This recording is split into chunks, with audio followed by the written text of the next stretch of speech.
What is the most terrifying exam strategy you've ever witnessed? Professor Thomas Wright was absolutely psychotic. Former Supreme Court clerk under Chief Justice Roberts, Harvard Law Review editor, 15 years teaching constitutional law with a 91% dropout rate. His final exam had destroyed more legal careers than any other test in American academia. Students literally transferred to community college to avoid him. Our final exam was worth 80% of our grade. Wright walked in with his trademark cold smile.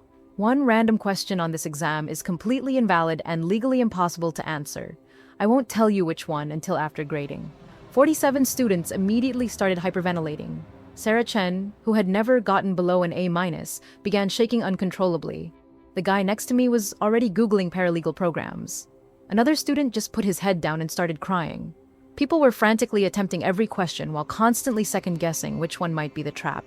Students were spending equal time on all questions. That meant potentially wasting 60% of their effort on invalid questions. The desperation was unbearable. Jennifer Walsh, who had interned at the Supreme Court, was writing 12-page responses to every single question. People were abandoning entire questions based on gut feelings. The room sounded like a war zone. Rustling papers, frantic typing, suppressed sobs. The girl behind me was literally pulling her hair out. Another guy was rocking back and forth, muttering legal precedents under his breath. Then, in the final hour, something clicked. I was drowning in research for question 7. Congress passed a law requiring the Supreme Court to have 15 justices, the president to serve 6-year terms, and federal judges to face re-election every 4 years. Provide constitutional analysis. I stared at it again, really studied it line by line. This wasn't just difficult.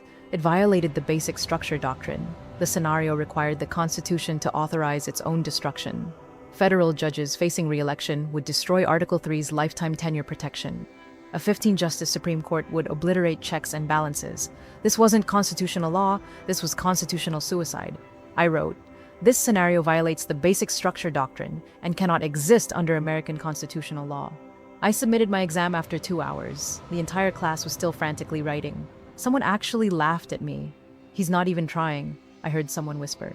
3 weeks later, Wright walked in with his most terrifying smile. Questions 3, 7, and 12 were all constitutionally impossible, he announced coldly. Students who identified these violations received full credit. Those who attempted impossible scenarios received 0 points. I got 100%.